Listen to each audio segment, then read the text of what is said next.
कांग्रेस हमेशा ही महिलाओं के साथ में रही है। 2014 के पहले जो सबसे पहले महिला आरक्षण बिल लाई थी 33%, ये कांग्रेस ही लेकर आई थी। उस वक्त भाजपा और इनके दलों ने, जो इनसे समर्थित दलों ने हमारा समर्थन नहीं करा। महिला आरक्षण जो सबके सर्वसम्मति से जो पास हुआ है, इसको आज और अभी लागू करिए।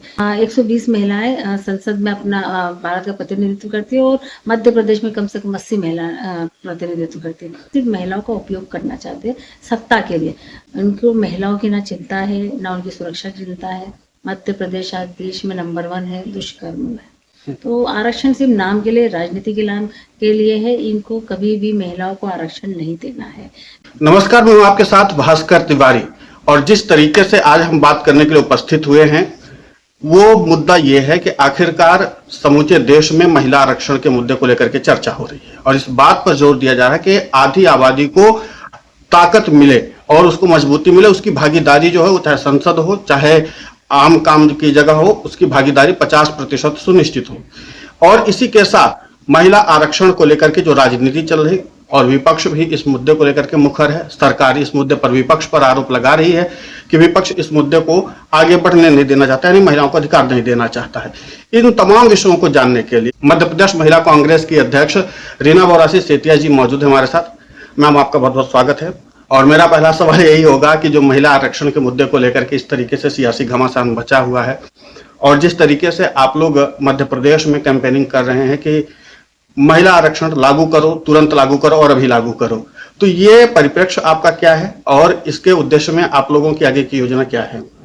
देखिए, कांग्रेस हमेशा ही महिलाओं के साथ में रही है। 2014 के पहले जो सबसे पहले महिला आरक्षण बिल लाई थी 33%, ये कांग्रेस ही लेकर आई थी। उस वक्त भाजपा और इनके दलों ने, जो इनसे समर्थित दलों ने हमारा समर्थन नहीं करा, कांग्रेस पार्टी का समर्थन नहीं करा। तो ये 2014 के पहले पास नहीं हो पाया राज्यसभा और लोकसभा से। पर जब ये 2023 21 सितंबर को लेकर आए थे नारी शक्ति वंदन अधिनियम, उस वक्त कांग्रेस के सभी समर्थित दलों ने इसका समर्थन करा और सबके समर्थन से ये राज्यसभा और लोकसभा में पास हो गया। तब से लेकर आज तक कांग्रेस पार्टी ने कई बार हमारी नेता आदरणीय सोनिया गांधी जी ने, खड़गे जी ने कई बार पत्र लिखे, मोदी जी को लिखे, गृह मंत्री अमित शाह जी को भी लिखे कि ये महिला आरक्षण जो सबके सर्वसम्मति से जो पास हुआ है, इसको आज और अभी लागू करिए। ये मतलब हम ये चाहते थे उस वक्त 2023 में कि तुरंत लागू हो, ताकि मध्य प्रदेश में 23 में चुनाव थे 2 महीने बाद, तो उसका लाभ उस वक्त कई महिलाओं को मिल सकता था। और 29 में लोकसभा चुनाव थे, तो निश्चित रूप से अगर ये उसी वक्त लागू हो जाता तो आज 120 महिलाएं संसद में अपना भारत का प्रतिनिधित्व करती है और मध्य प्रदेश में कम से कम 80 महिला प्रतिनिधित्व करती है। पर इनकी कभी मंशा ही नहीं रही है, चाहे वो 2014 हो चाहे 2023 हो। फिर अभी ये लेकर आए 3 दिन का जो सत्र लगाया था, विशेष सत्र, 5 राज्यों के चुनाव थे। सिर्फ इनको राजनीतिक लाभ लेना था कि महिलाओं के नाम से वो राजनीति की रोटी सेकते हैं, महिलाओं का वोट लेते हैं और उसके बाद महिलाओं को भूल जाते हैं। 2023 में जब लाडली बहन आई, उन्होंने लालच दिया बहनों को, ठीक है, उनकी सरकार आ गई, पर उसके बाद आपने कितने महिलाओं के रजिस्ट्रेशन करे और कितनी महिलाओं को अपने अलग अलग कारणों से नाम हटा दिया लाडली बहना में। तो ये सिर्फ महिलाओं का उपयोग करना चाहते हैं सत्ता के लिए। उनको महिलाओं की ना चिंता है, ना उनकी सुरक्षा की चिंता है।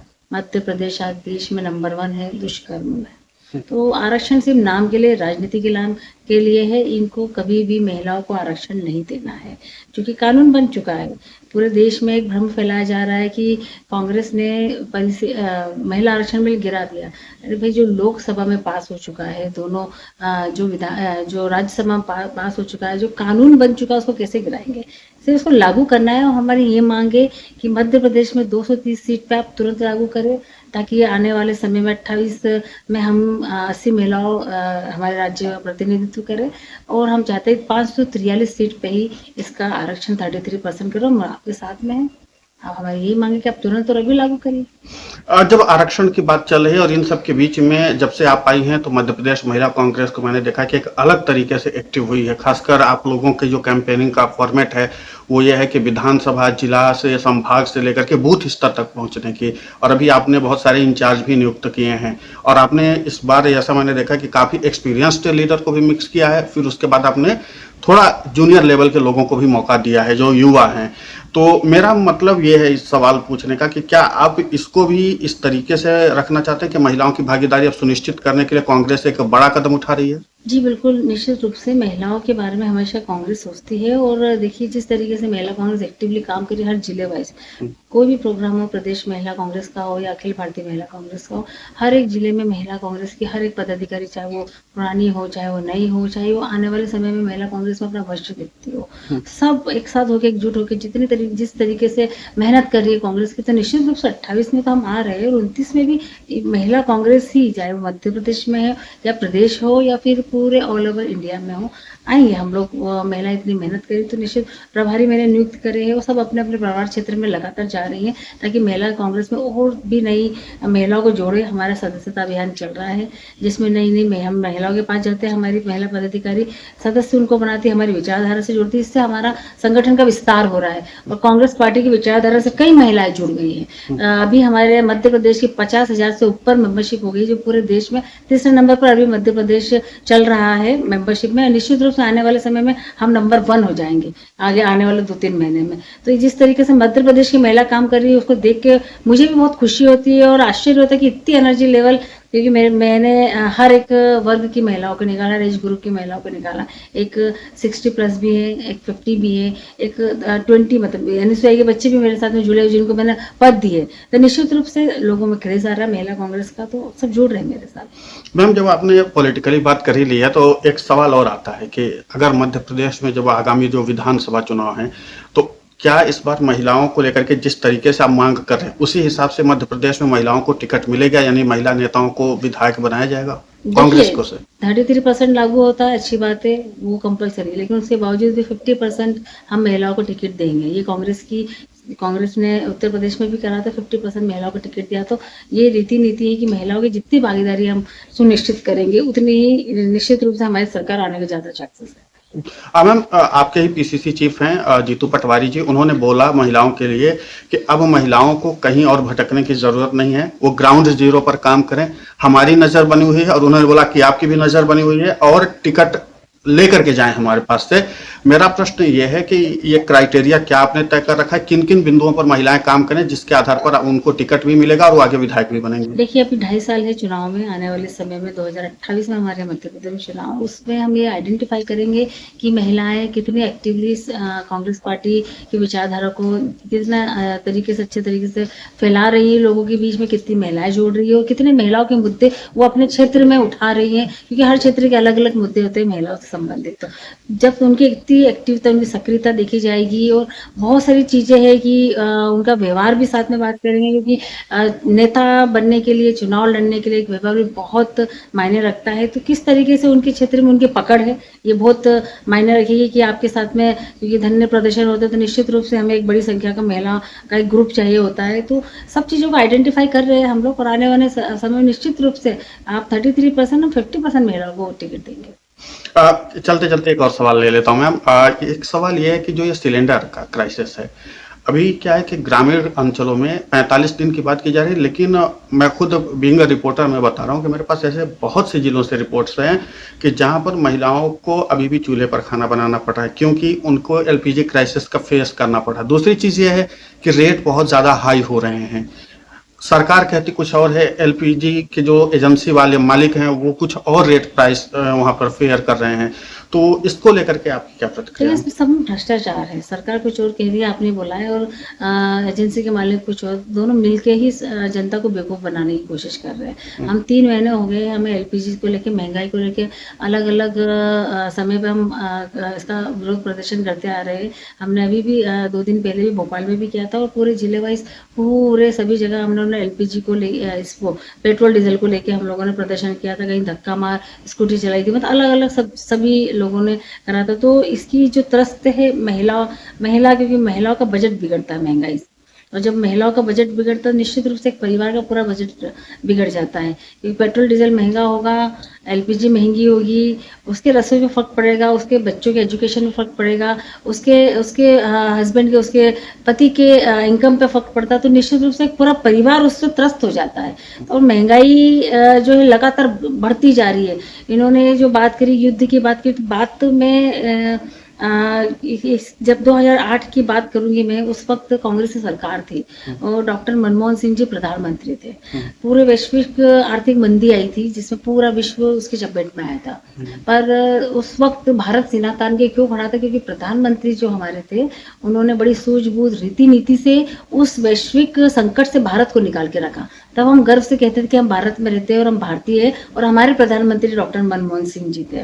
तो हम ये उम्मीद करते हैं कि अगर आज पूरे विश्व में जो भी हो रहा है, लेकिन हमें आपकी सूझबूझ इतनी होना चाहिए कि हमारा भारत इससे अछूता रहना चाहिए। भारत को ये छूना भी नहीं चाहिए। आपकी इतनी रीति नीति या आपकी रणनीति ऐसी होना चाहिए कि उसमें पेट्रोल डीजल महंगा नहीं होना चाहिए, एलपीजी के भाव भी नहीं बढ़ना चाहिए, सीएनजी के आपने 2 रुपये, सीएनजी 2 रुपये आपने दूध के बढ़ा दिए। तो ये महंगाई जो लगातार एक आम आदमी के बस की बात, अब भारत में लोगों का जीना दुश्वार हो रहा है, लोग कहाँ जाए, तो ये मतलब समझ के बाहर हो गया। अब जनता त्रस्त हो गई है और निश्चित रूप से इसका जवाब मोदी जी को बहुत बहुत जल्दी मिलेगा। मोदी जी को तो जवाब मिलेगा, लेकिन यहीं से एक प्रश्न और निकल रहा है। जो आपने भ्रष्टाचार की बात की, तो अभी नीट पेपर लीक का मामला सामने आया है। बहुत सारी बच्चियों ने आत्मघाती कदम उठाए हैं। तो सबसे पहले तो मैं चाहूंगा कि इस आत्मघाती कदम को लेकर के भी आप थोड़ा सा समझाइश दें। देखिए बच्चों को और एक प्रश्न और भी है कि क्या इस पर निष्पक्ष जांच और अच्छे तरीके से होनी चाहिए, या सीबीआई पर भी आपको थोड़ा भरोसा है?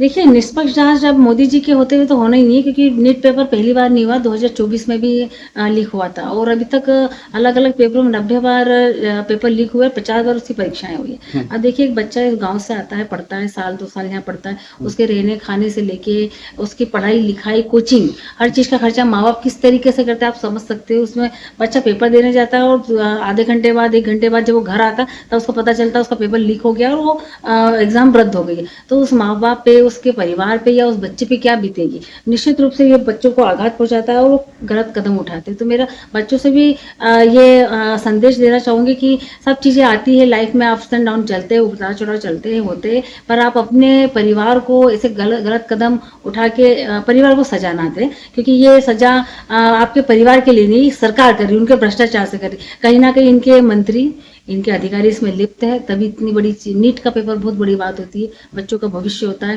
तो कहीं ना कहीं ये मिले हुए हैं। तो इसकी सीबीआई जांच, हर एक जांच एजेंसी तो उनके अंडर में है, कैसे होगी सीबीआई जांच और उसका नतीजा क्या होगा ये आप सबको पता है। सब क्लीन चिट हो जाएंगे, क्योंकि उसमें कहीं ना कहीं नेता भी होंगे, इनके अधिकारी भी होंगे। तो निश्चित रूप से इसमें कोई हमारी मांग है कि निष्पक्ष जांच होना चाहिए, पर मुझे इतना विश्वास नहीं है कि होगी। एक प्रश्न बहुत थोड़ा सा कंट्रोवर्शियल है, लेकिन मैं पूछ लेता हूं आपसे। एक चीज जो जीतू पटवारी जी ने सवाल उठाया था कि महिलाओं को नशे में डिटेक्ट किया जा रहा है, खासकर जो ये बच्चियां हैं। आप इंदौर में देख लीजिए कि आए दिन खबरें पुलिस रेड मारती है तो बच्चियां पकड़ी जाती हैं। जो आप लोगों का गृह जिला भी है, लगभग आसपास के जुड़े हुए लोग हैं।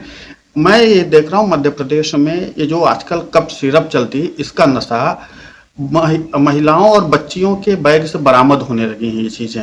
इसको लेकर के आपकी प्रतिक्रिया मैं जरूर चाहूंगा। बैग, क्योंकि उनको इजीली चीजें मिल रही हैं। आप देखिए एक पान की दुकान पे भी आज एक भीड़ खड़ी थी, छोटे बच्चे 15-16 साल के बच्चे, लड़के लड़कियां खड़े रहते हैं वहाँ पे। तो कोई नॉर्मल चीजों के लिए तो नहीं रहते हैं, क्योंकि निश्चित उनको पता है कहीं ना कहीं से हमको ये सब नशे की चीजें मिल रही हैं। तो इसमें पाबंदी, इसमें भी फिर भ्रष्टाचार आता है कि पता होता प्रशासन को कि इस दुकान पे मिल रही है, लेकिन पकड़ क्यों नहीं रहा? जब बहुत एक बड़ी संख्या में चीजें हो जाती है, कहीं ना कहीं से कोई डंडा दिखाने के लिए करते हैं, फिर निकल के आते हैं, पेडलर्स निकल के आते हैं।